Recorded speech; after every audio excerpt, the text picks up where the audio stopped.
Hello everyone and welcome back to Let's Play The Witness. Like I said before, while I was off screen, I spent some time just playing around with the colors inside this house and drawing out where the different colors actually are in order to solve these two puzzles.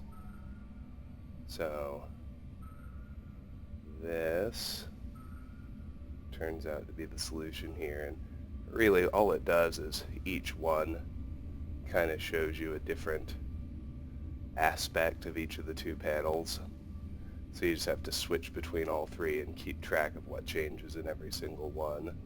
It's not as bad as it looks, it's just pretty hard to memorize if you aren't willing to actually write shit down.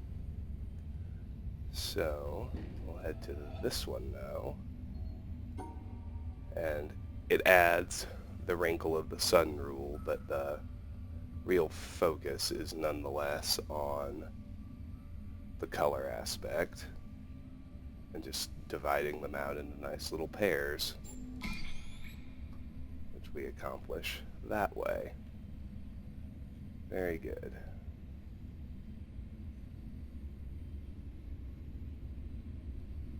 Now I think we only have one building left in here, which is exciting.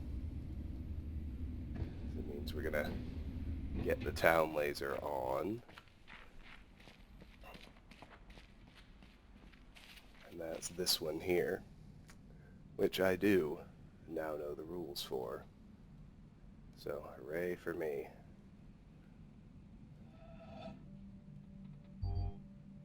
So I can tilt this any way I want, but I do have to hit all the hexagons. So I can do it this way, but that proves a bit problematic. Or I can just do it this way. It still doesn't quite work.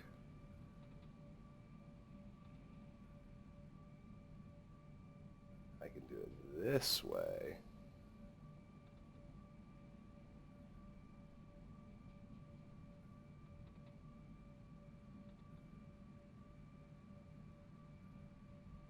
I can do it this way. I think this may turn out to be the winner. No. What about this way? No.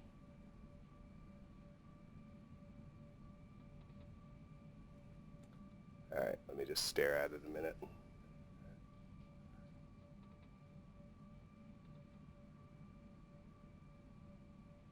There it is.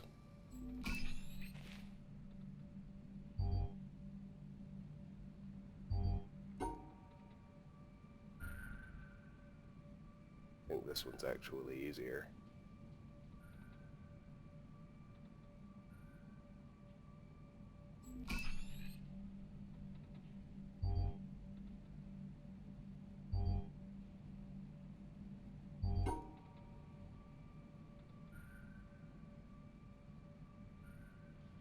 No.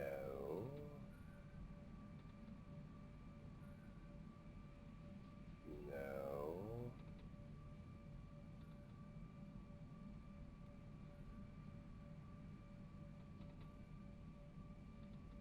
Oh, wait. Boom.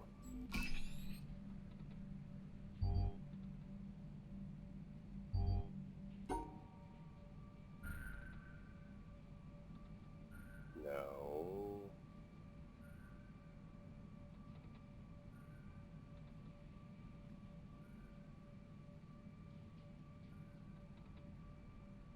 Yep.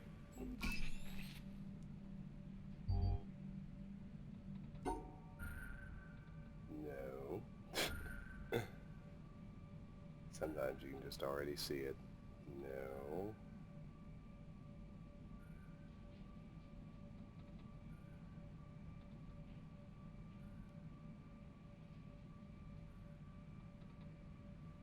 Yep.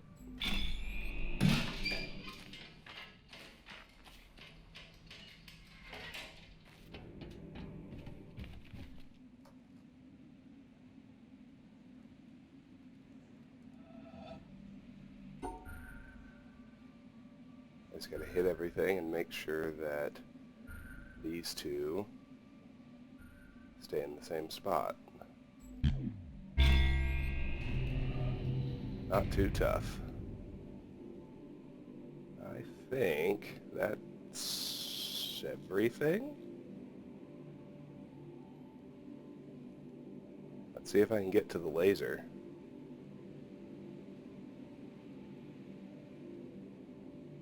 See if I can.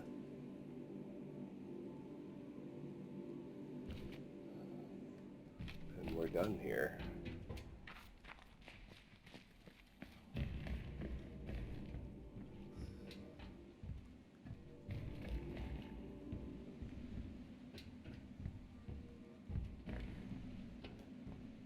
Yeah, baby. Here goes.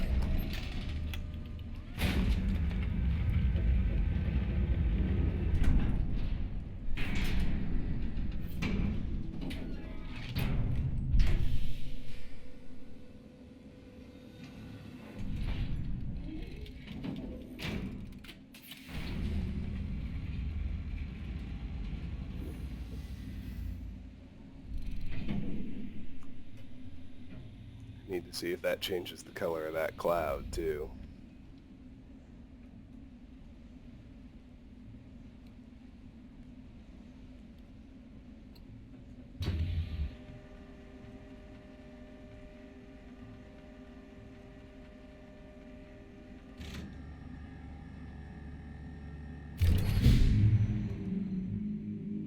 No, but it looks like those clouds are moving. Anyway, a couple of other things to note. There are two environmental puzzles up here that we can access now that we're able to reach the tower.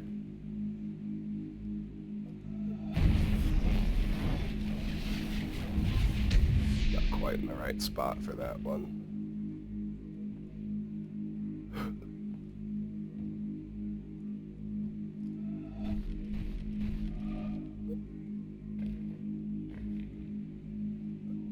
There we go.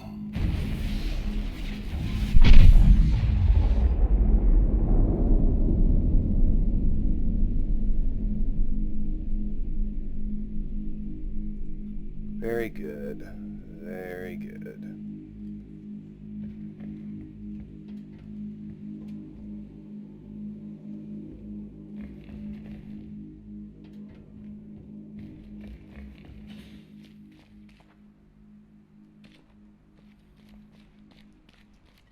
Well, I'm perplexed that the cloud is still dark because I don't have any more lasers to turn on. 1, 2, 3, 4, 5, 6, 7, 8, 9, 10.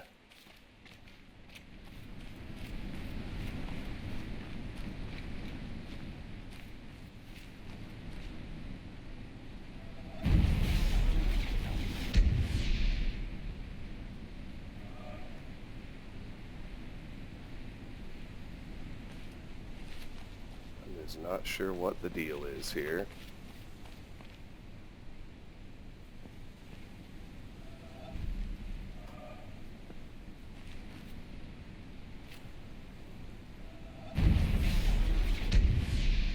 Or how to fix it.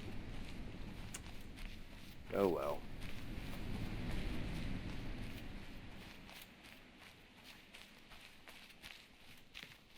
There's more we can do, because now we also have access to the green bridge over here in the treehouse.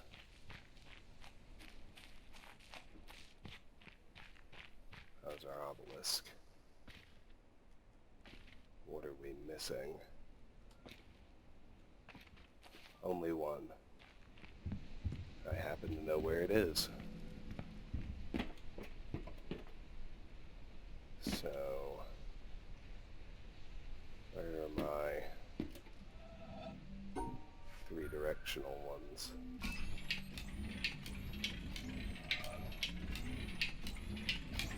I need to send this one to the right.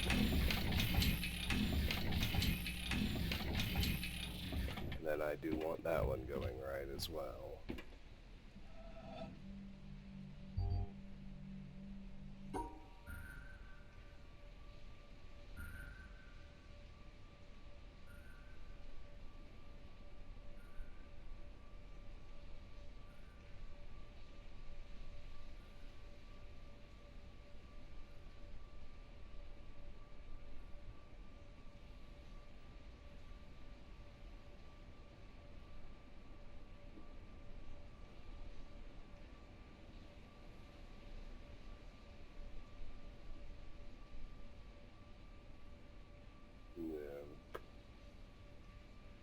How silly of me.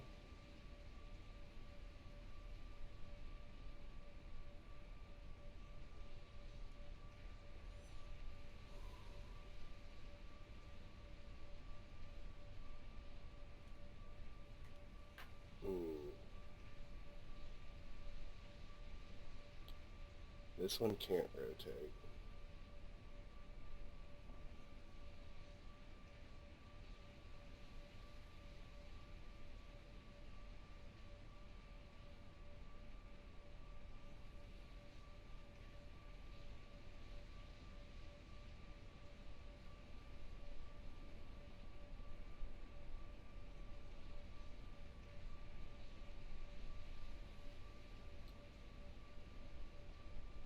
Obviously not.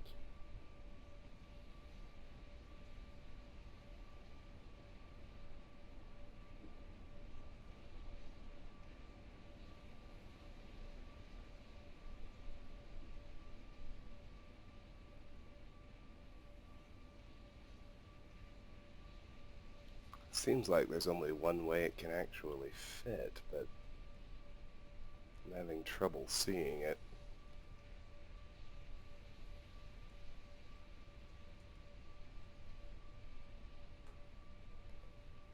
Just let me stare a minute. Always comes to me if I stare for a while.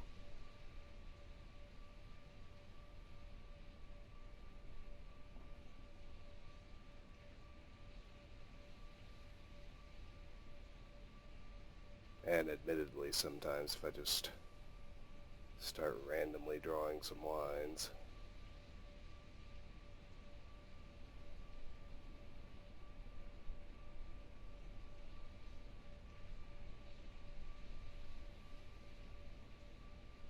Nope.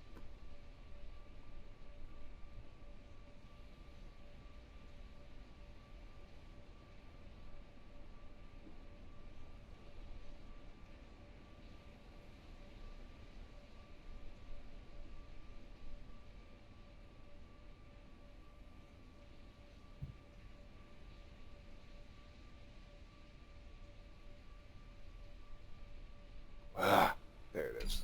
Oops.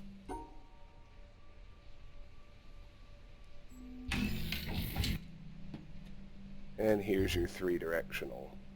We can go straight, left, or right with this one. Let's go straight first.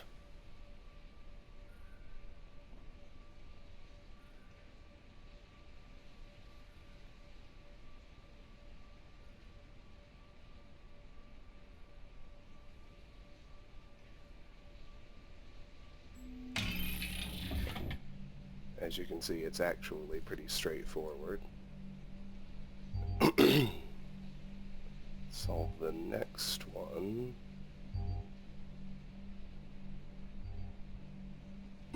As you know, it's adding a color. So I need to pair, I need two of the suns completely separate, and I need one inside whatever shape I draw. 3 horizontal, 3 vertical, L shape. Oh, shit. That's easier than it looked. And then we still need to know hollow blocks. So I still can't quite solve this one. Fair enough. This is closer to what I need permanently. Let's just steer it left. make my way out that way.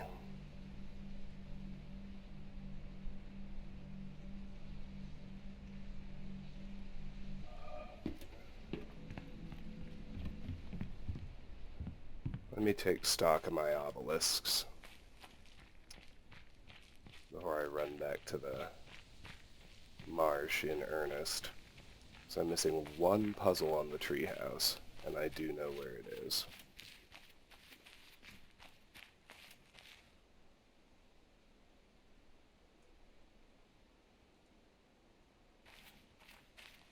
Let me go look at the town obelisk.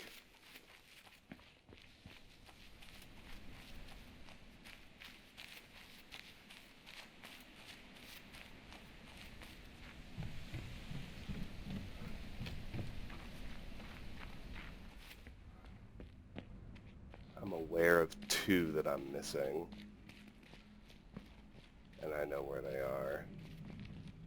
Let me see if that comports with what it shows me. We got that one,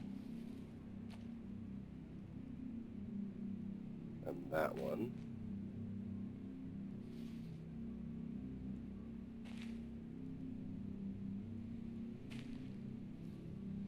Oh, and three others.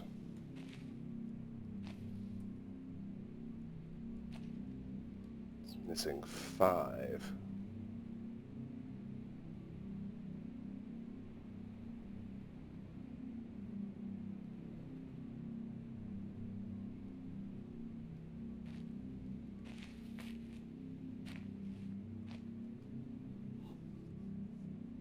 Oh, wait. That one I know. That is the secret at the very beginning.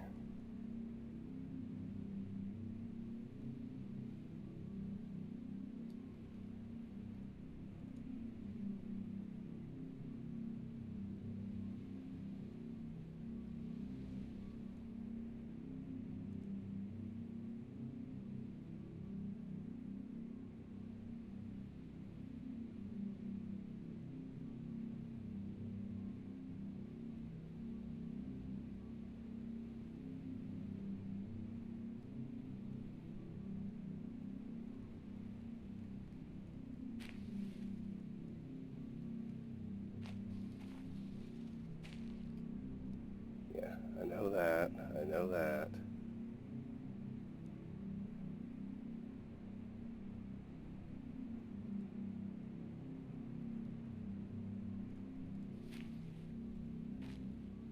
Okay, I know that one.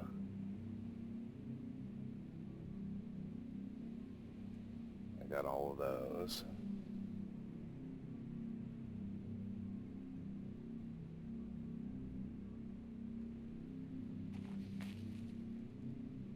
I am missing a few on here.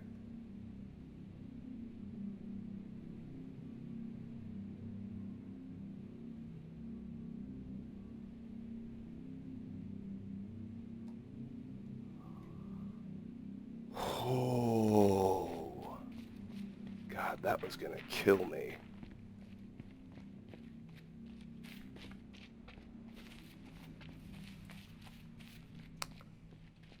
This is how you change the color. You had to shoot the motherfucker.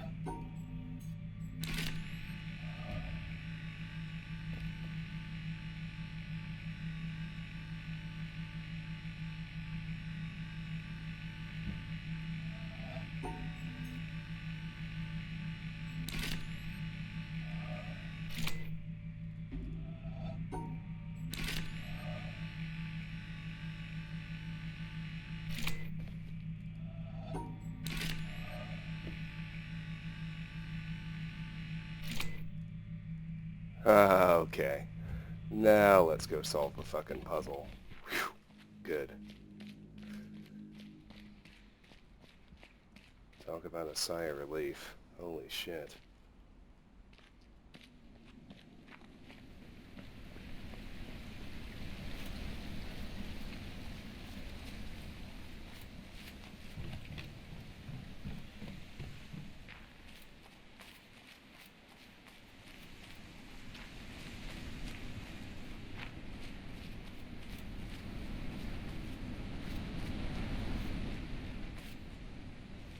There now, isn't that nice? Now let's go fix our desert laser.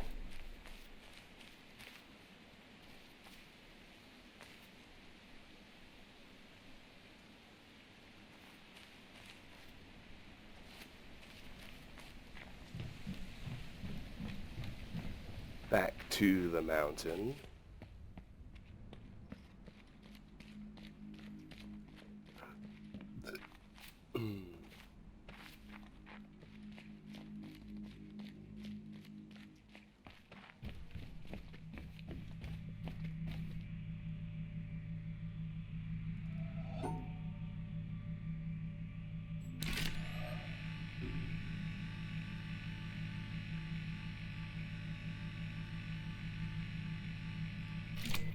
Perfect.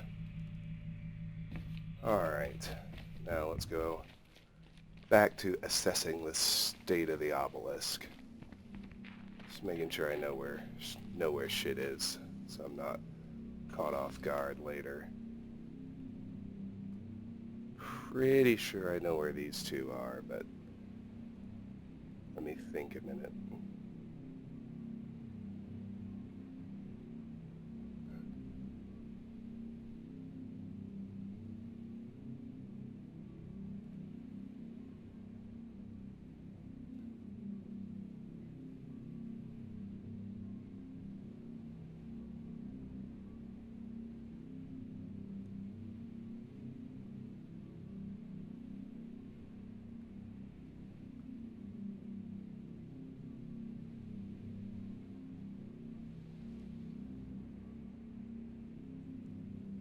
Okay, good. I know those. Alright, good. Third obelisk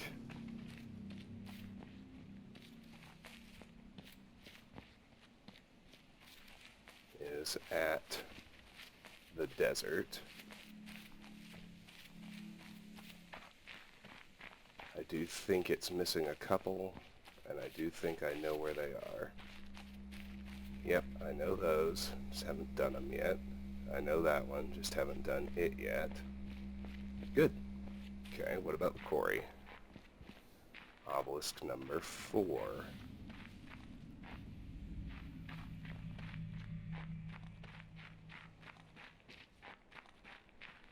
Quarry obelisk is finished.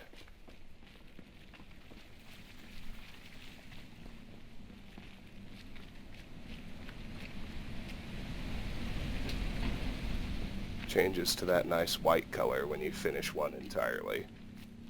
Good. Let me go look at the jungle obelisk.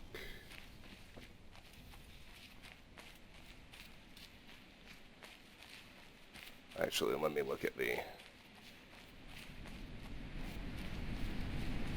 river obelisk first. Although it has the most I haven't actually tackled yet, so it'll be sparse. But nonetheless.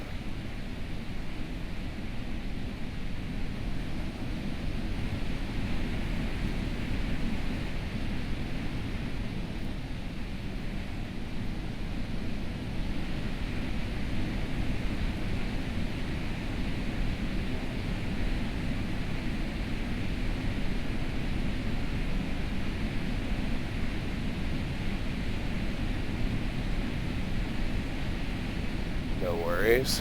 I got those two.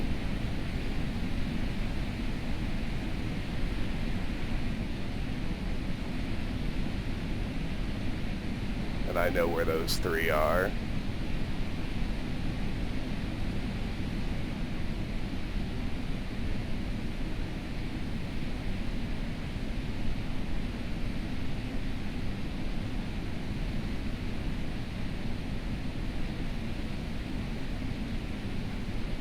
Haven't even tackled those yet.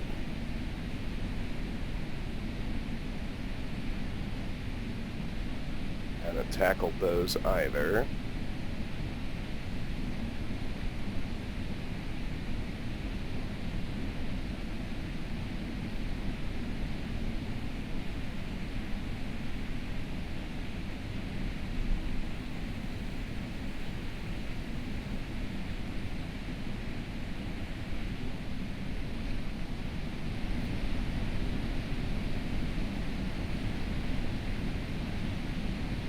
Those two I've done.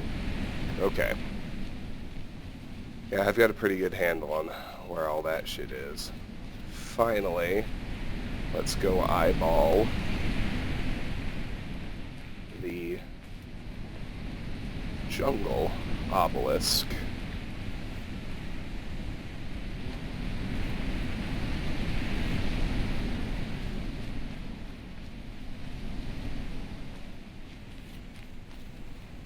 Just out above the monastery.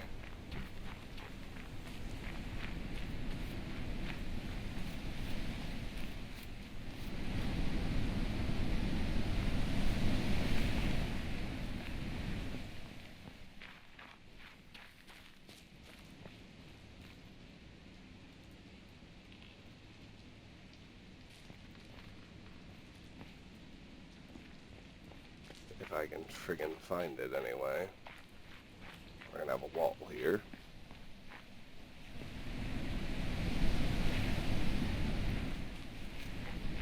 So let's make the longer loop.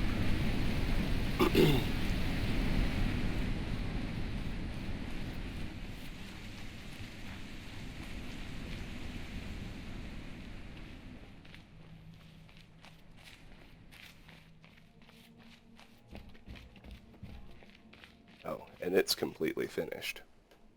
Good. Okay. Yeah, I've got a handle on everything. Let's head back to the marsh till we learn hollow blocks. Then we'll be able to solve a few more puzzles.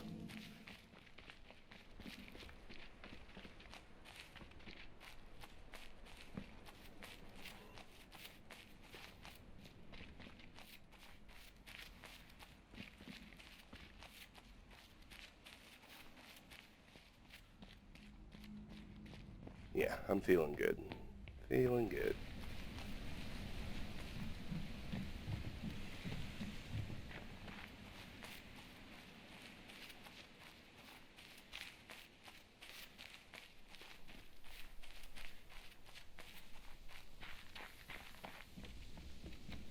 So, where we left off, way down here. Oh, crud nuggets. We need the boat.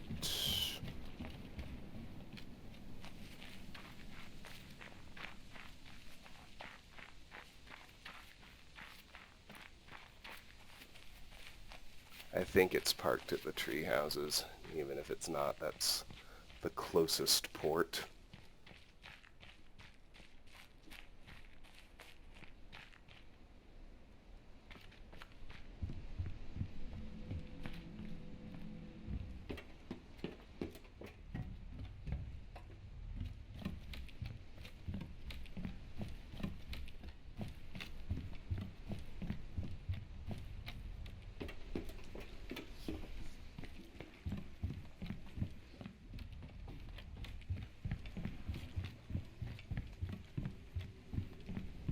So I'll summon it.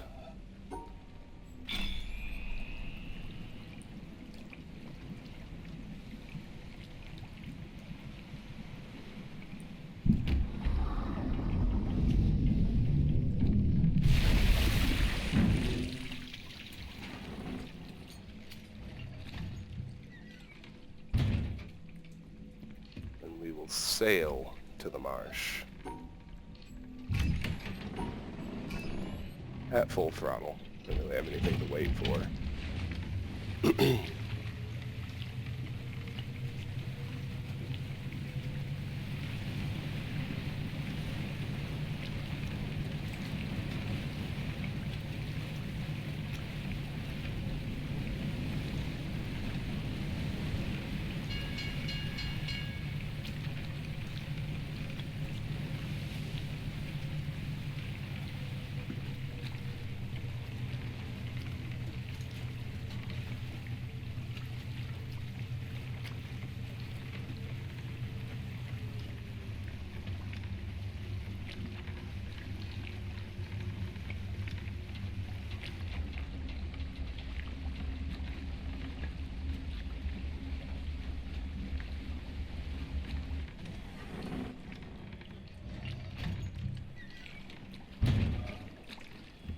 Alrighty. Now where did we leave off? If I jog around and back through the gate,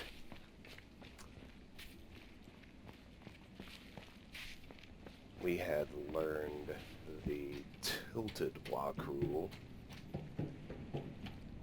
from these panels here, and we had arrived at this one. Obviously, multiple solutions here. The question is, what do you want the bridge to connect to? Note that circle shape. There's a series of environmental puzzles to solve using this bridge. From our position here, that solution will connect the L to the purple and blue tabs.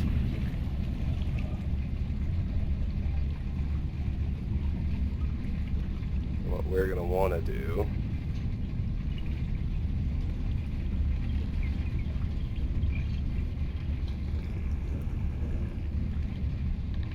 as soon as we're able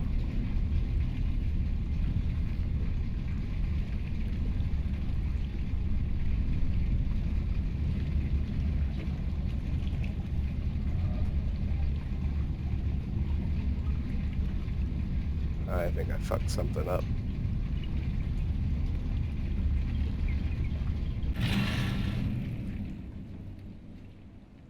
I kind of expected it to turn the other way. Oh, because I used the wrong start point. Or I went the wrong direction. You can even, I think, control the direction of rotation, depending on how you start it. Let's get it back where it was, which was, I want to say, black and red.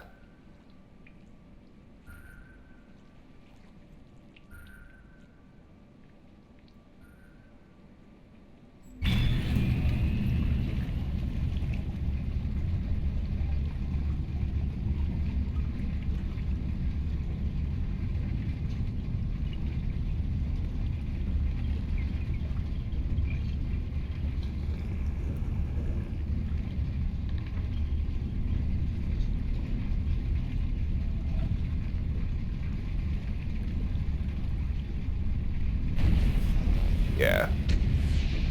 See, that's what these are what I'm worried about. They're 3 or 4, all bundled into this wonderful little thing. Alright, let's try it again. I want it to rotate the other way, so let me try this solution instead. Perfect. So, hit the shadow as soon as you can. Steer to the right. Be alert, you gotta move quickly. Because the idea is you'll see a little bar float through here right before you end. You gotta hop onto that. And it didn't fucking let me do it. Jesus.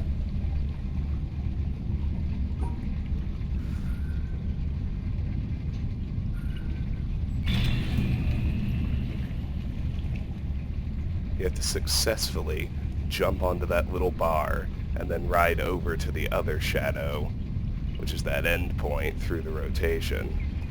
Unlike the boat, this is harder than the boat for my money because you can't actually control your speed, which is annoying. Anyway.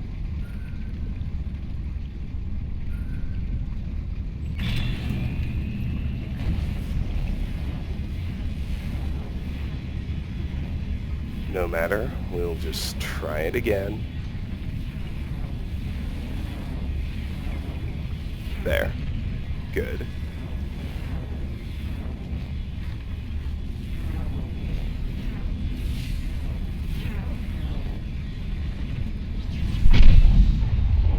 Ah, outstanding. That's one.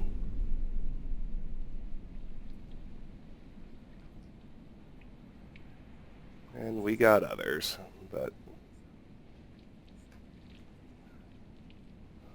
we might as well solve some actual puzzles while we're over here.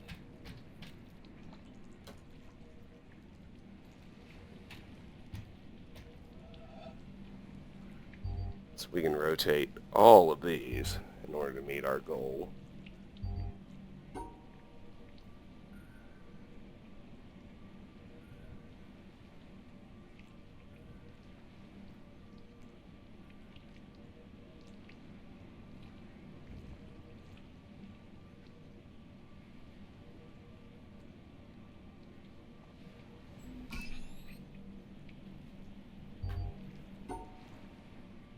Just requires some staring.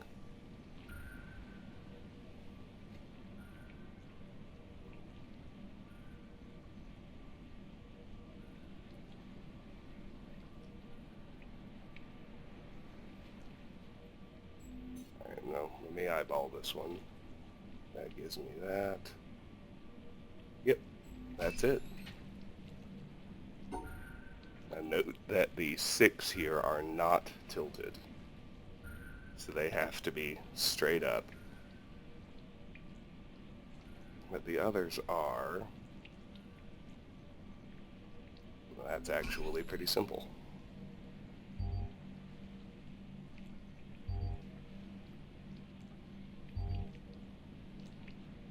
Staring.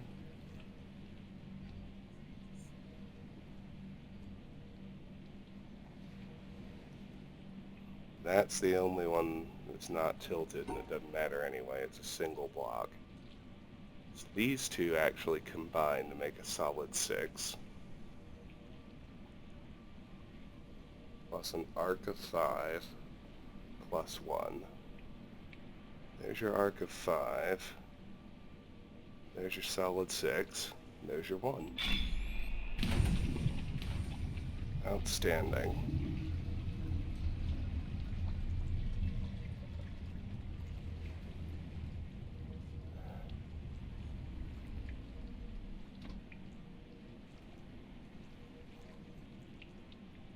Well, there's a good deal to do while we're here, but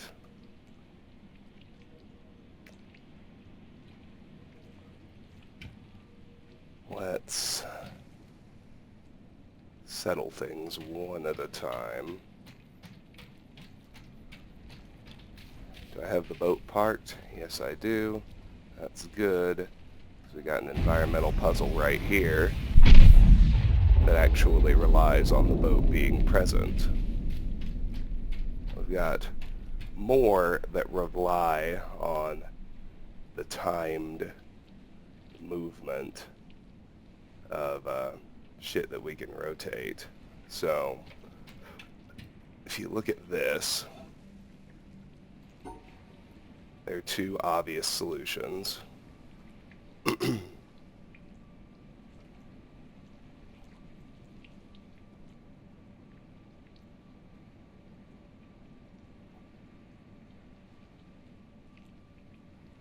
Oh, hold on. There we go.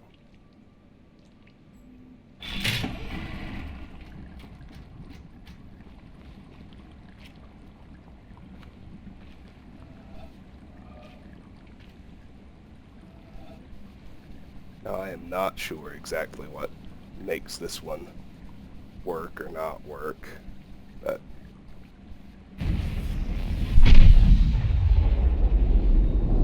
think it's just a matter of perspective as the shit rotates. Oh, there you go.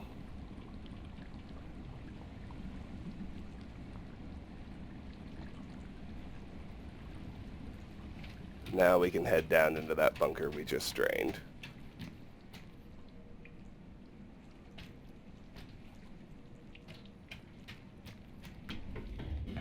Which is important because holy shit, we're going to learn the hollow block rule.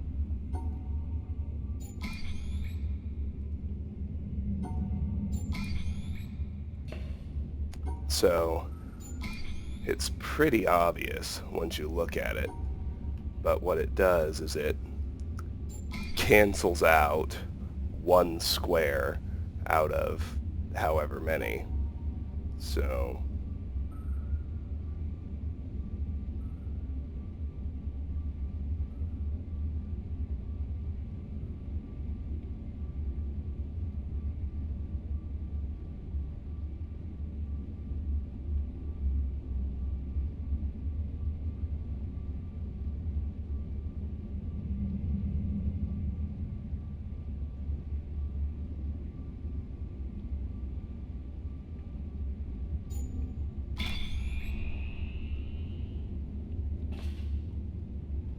alright, and now that we know the hollow block rule,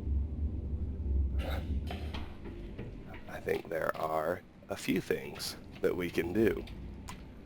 Let's ride the boat out of here.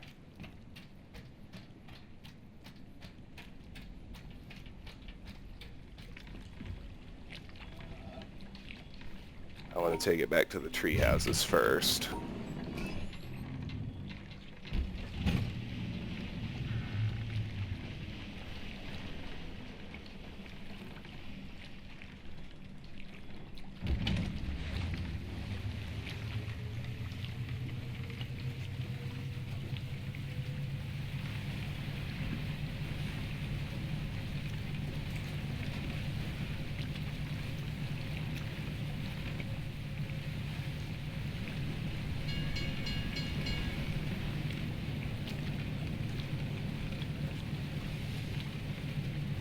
I think at this point we've finally learned all the rules.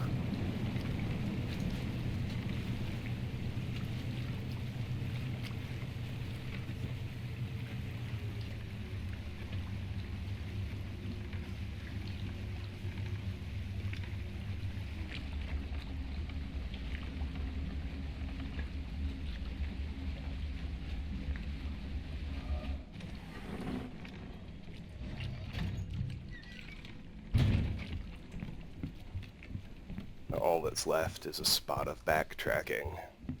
Namely, we can finally wrap up the green bridge here in the tree houses.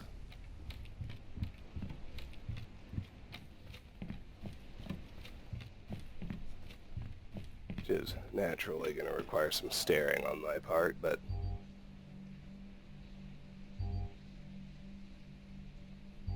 what this really says to me is encompass everything in a 5-block configuration. So let's just do this. Very nice.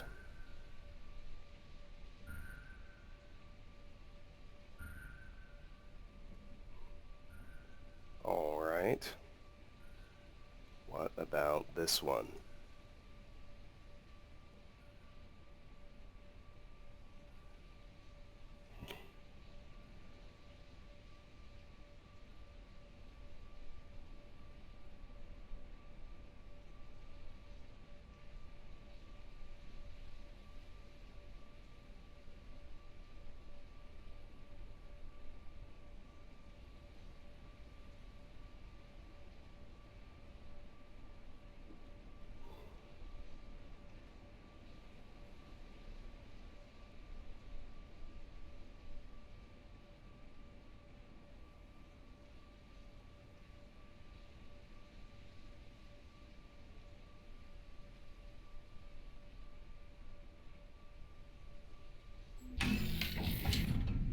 There you go.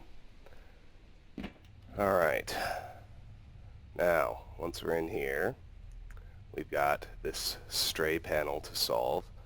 I'm just finally removing the green bridge from my backlog.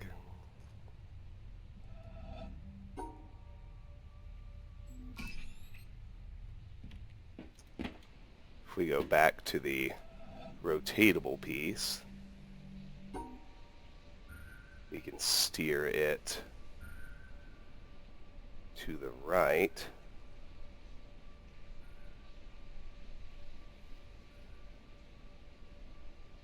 Just as easily as we could to the left, or to straight.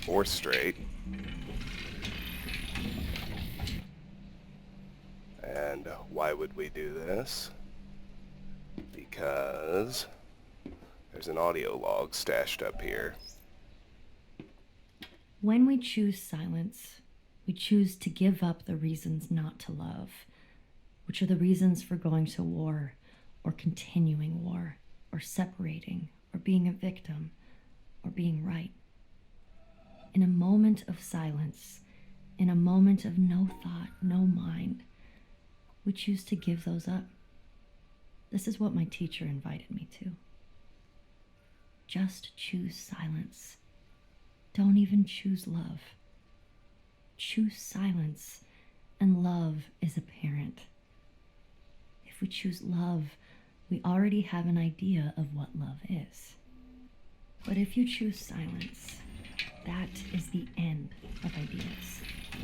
You are willing to have no idea, to see what is present when there is no idea, past, present, future. No idea of love, no idea of truth, no idea of you, no idea of me.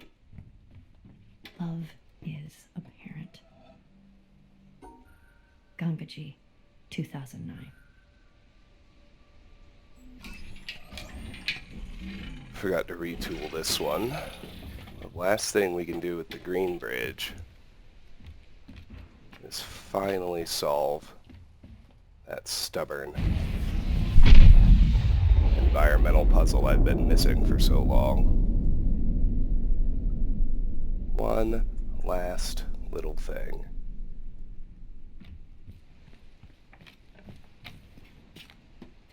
We're now completely done in the tree houses. We shouldn't have any real need to come back here.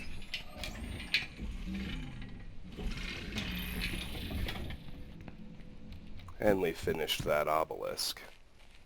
Good news.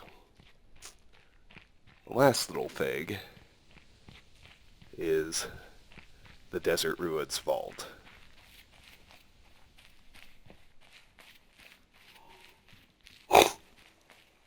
Which we are now finally equipped and able to open.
Alright, now we know everything we need to figure this out.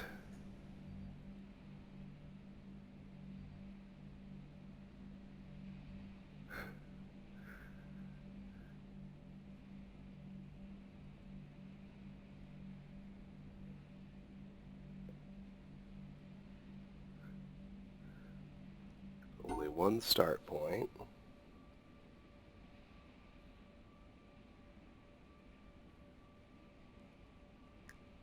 Already, this doesn't work, because there are too many hollow blocks out there. I can't just combine them with this one, they need to be combined with this guy.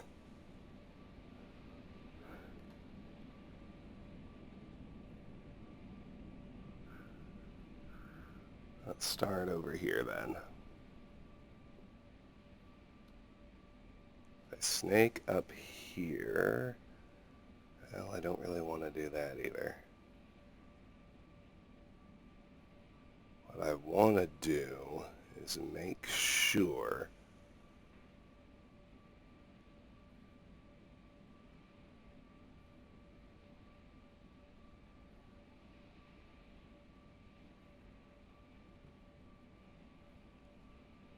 get.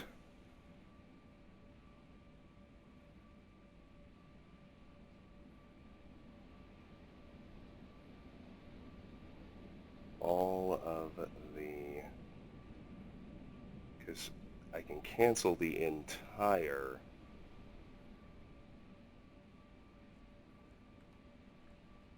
T-shaped Tetris piece as long as I capture all 4 hollow blocks, and then I just have the threesome. There we go.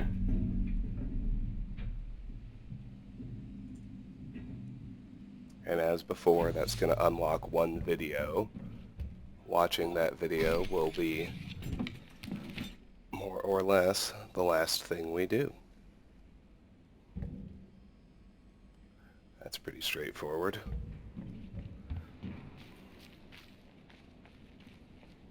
It's usually good. It usually means the video is not going to be a long one. And as I recall, this one is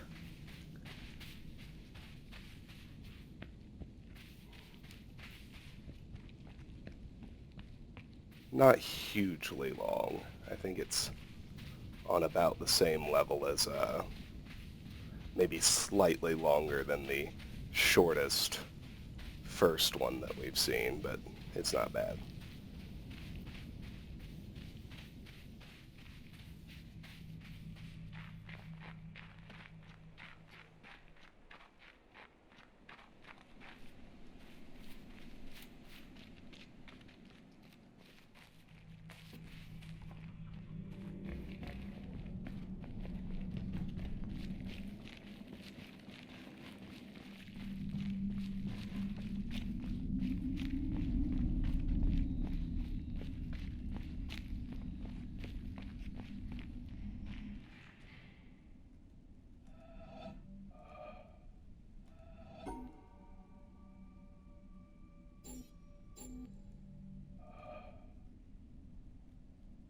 That was not it.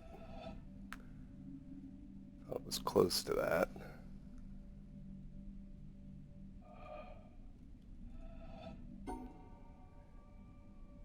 It was close to that. I just did it from the wrong perspective. And so, by a backhanded, upside-down argument, was predicted that there is in carbon a level of 7.82 million volts, and then experiments in the laboratory with carbon show indeed that there is. And therefore, the existence in the world of all these other elements is very closely related to the fact that there is this particular level in carbon. But the position of this particular level in carbon seems to us, after knowing the physical laws, to be a very complicated accident of 12 complicated particles interacting. So I wish to illustrate by this example that an understanding of the physical laws doesn't give you an understanding in a sense of understanding significance of the world in any way. The details of real experience are very far often from the fundamental laws. There are, in a way of speaking in the world, we have a way of discussing the world which you could call, we discuss it at various hierarchies or levels. Now, I don't mean to be very precise, there's a level, there's another level, and another level, but I will indicate by describing a set of ideas to you, just one after the other, what I mean by hierarchies of ideas. For example, at one end, we have the fundamental laws of physics. Then we invent other terms for concepts which are approximate, who have, we believe, the ultimate explanation in terms of the fundamental laws. For instance, heat. Heat is supposed to be the jiggling, and it's just a word for a hot thing is just a word for a mass of atoms which are jiggling. For that, fundamentally, we should think of the atoms jiggling. But for a while, if we're talking about heat, we sometimes forget about the atoms jiggling. Just like when we talk about the glacier, we don't always think of the hexagonal ice snowflakes which originally fell. Another example of the same thing is a salt crystal. Looked at fundamentally, it's a lot of protons, neutrons, and electrons. But we have this concept, salt crystal, which carries a whole pattern already of fundamental interactions, or idea like pressure.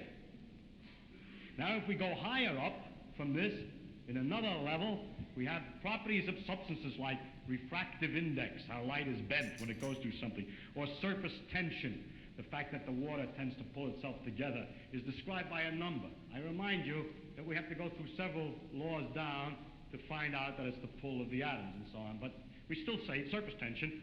And don't worry when we're discussing surface tension of the inner workings always. Sometimes we do, sometimes we don't. Go on, up in the hierarchy. With the water we have the waves, and we have a thing like a storm. We have a word for storm, which represents an enormous mass of phenomena. Or sunspot, or star, which is an accumulation of things. And it's not worthwhile always to think of it way back. In fact, we can't, because the higher up we go, we have too many steps in between, each one of which is a little weak, and we haven't thought them all through yet. If we go up in this hierarchy of complexity, we get to things like frog, or nerve impulse, which you see is an enormously complicated thing in the physical world, involving an organization of matter in a very elaborate complexity. And then we go on, we come to things, words, and concepts like man, and history, or political expediency, and so forth, which is a series of concepts that we use to understand things at an ever higher level. And going on, we come to things like evil, and beauty, and hope. Now, which end is nearer to the ultimate creator, or the ultimate? So if I make a religious metaphor, which end is nearer to God? Beauty and hope, or the fundamental laws?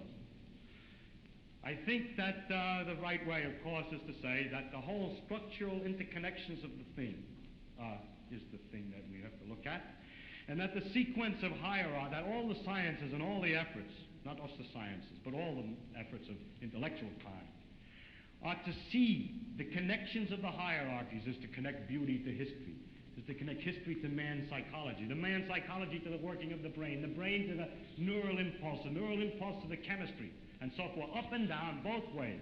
And today we cannot, and there's no use making believe we can, draw carefully a line all the way from one end of this thing to the other. In fact, we've just begun to see that there is this relative hierarchy. And so I don't think either end is nearer to God's.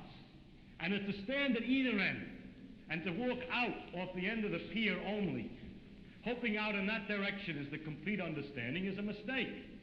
And to stand with evil and beauty and hope, or to stand with the fundamental laws, hoping that way to get a deep understanding of the whole world with that aspect alone, is a mistake. And it is not sensible either for the ones who specialize at one end and the ones who specialize at the other end to have such disregard for each other. They don't actually, but the people say they do. So. But that actually the great mass of workers in between, connecting one step to another, are improving all the time our understanding of the world, both from working at the ends and working in the middle. And in that way, we are gradually understanding this connection, this tremendous world of interconnecting hierarchies. If you expected science to give all the answers to the wonderful questions about what we are, where we're going, what the meaning of the universe is, and so on, then I think you could easily become disillusioned and then look for some mystic answer to these problems. How a scientist can take a mystic answer, I don't know, because the whole spirit is to understand. Well, never mind that. I don't understand that. But anyhow, if you think of it, though, the way I think of what we're doing is we're exploring. We're trying to find out as much as we can about the world.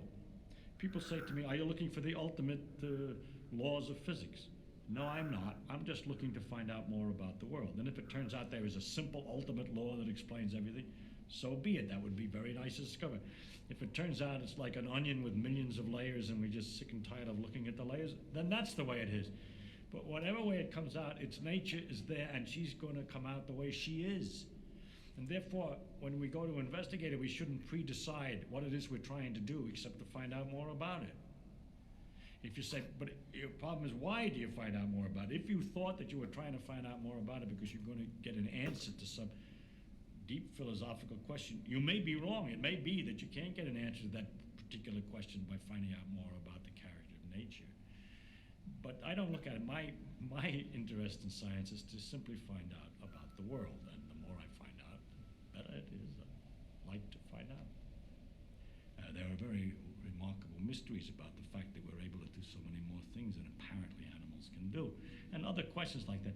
But those are mysteries I want to investigate without knowing the answer to them.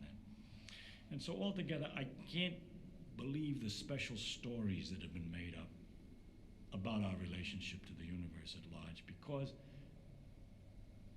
they seem to be too simple, too connected, too local, too provincial.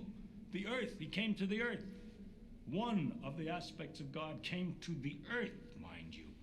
And look at what's out there. How can it isn't in proportion.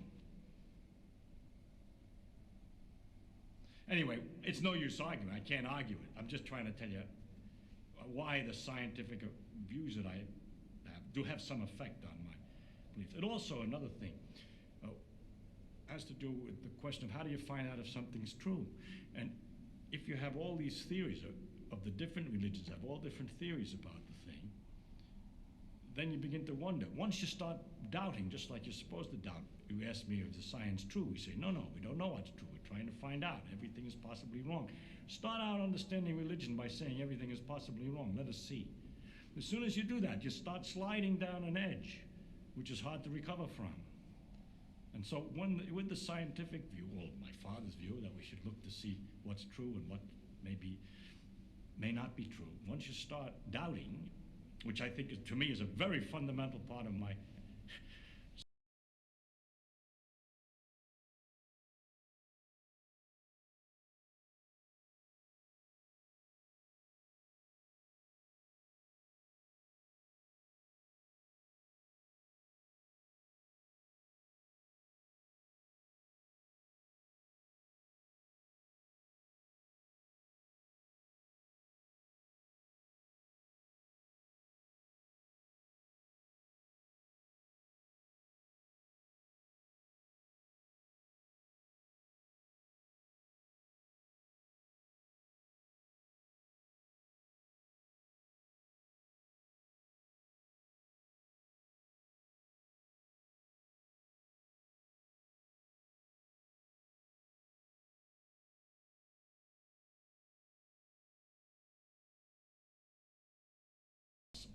it doesn't frighten me. I love Richard Feynman. Alright, only 2 videos left to find. Let's head back out now, and we're just over the hour mark and I want to stop, but we need to I always like to solve another puzzle after watching a video, or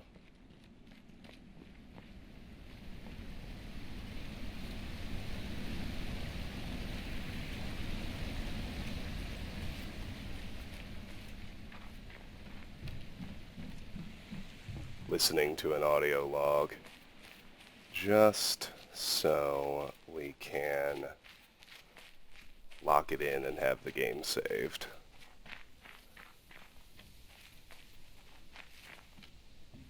Let's head back here again.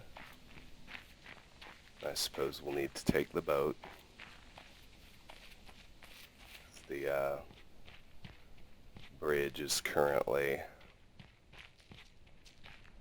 slid into the marsh.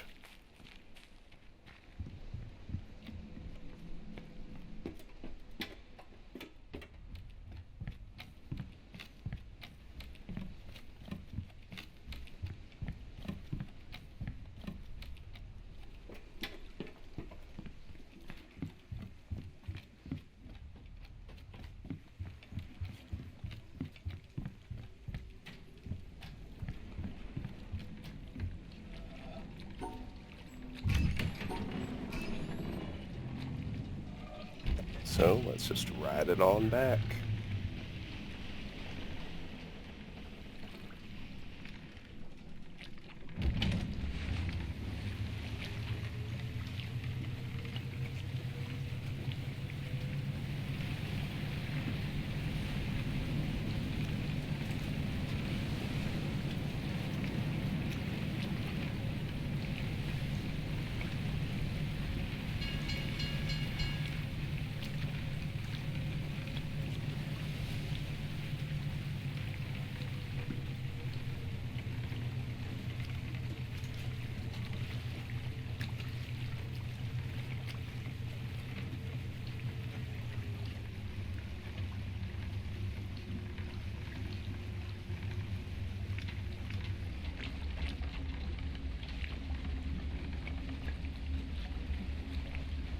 Come on, get in there. There you go. Delightful. Alright. Just a couple more things. Now solving these opened up a bunker, I'm sorry. Solving the other bunker opened a new one down here, which has the next audio log.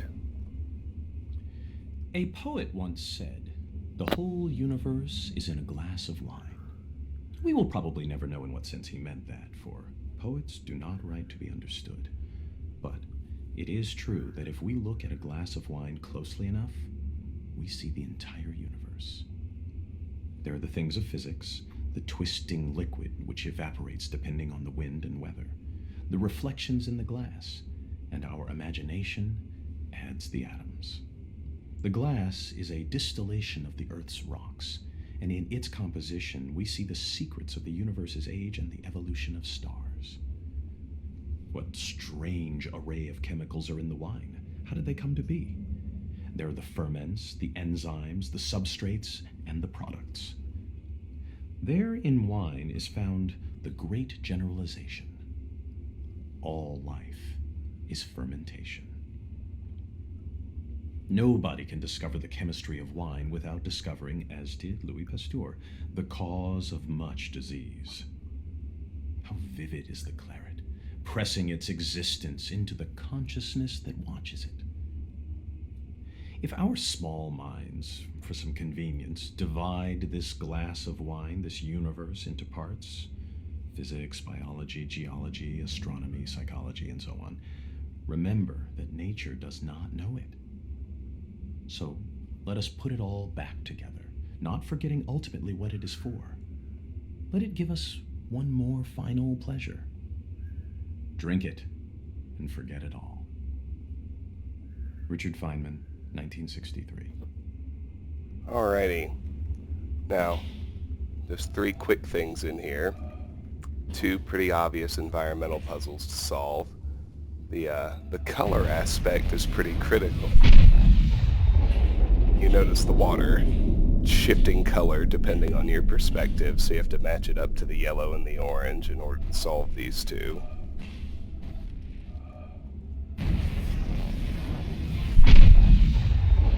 And we'll end by solving this panel.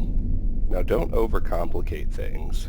Note that we're in a 6x5 grid, right? So we have 30 squares. Now count the squares and the symbols. 4, 8, 12, 16, 20, 24, 28. So really, we know that we're just keeping out 2 symbols, or 2 squares. And we've got the puzzle solved, and I'm going to end this video here. This has been Let's Play The Witness. We activated the town laser, we solved really the entire backlog of stuff, except for 2 more videos to watch in the windmill when we find blueprints, and another thing that relies on a blueprint we haven't found way back at the very start of the game, and some environmental puzzles I just haven't bothered with yet, but really, we've learned all the rules. There's nothing I've stared at and wanted to solve and been unable to, so next time we'll activate the last laser and get on with the end of the game. Until then, thank you so much for watching. If you enjoy my videos, please consider clicking an ad, liking, sharing, or subscribing. Any or all of which really help me out, but regardless, please know that I really appreciate the time you spend watching, and I hope you have a fantastic day. Bye-bye.